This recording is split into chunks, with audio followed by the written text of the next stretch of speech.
chill out gang. Kehangatan FOMC yang ditanya-tanya. Sebatan 50 pip tu M1 tu.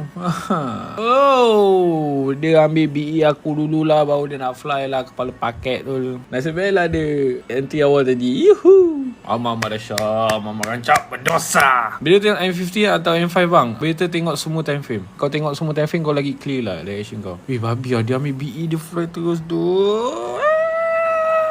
Have you been? M50 macam ada trendline Izzul. Betul. M50 sekarang trendline dengan drop base drop. Market price semasa sekarang masih strong kepada bearish. Kalau dia break 4073 sampailah 4086 ni, kalau dia break sini H1, mungkin kita nampak change of character sampailah area 4138 balik. 4138 sehinggalah 4128. Tapi kalau dia pullback, dia akan pullback sampai 50 sampai 46. M5 dah break structure, so aku continue right. Tapi kalau dia pullback sakit ni. Kalau M5 pun sampai 44 ni. Aku buy high tau guys. Ni round kelima. Reason B tu. Reason B momentum and then M5 breakout. Ni aku buy awal tau. Ni dalam ni kat sini, aku nak dia break structure sini tau. Lepas tu dia dah break. Sekarang ni aku ikut continuation dia, tapi aku buy awal. Kalau nak buy yang selamat, dia 45 sampailah 40.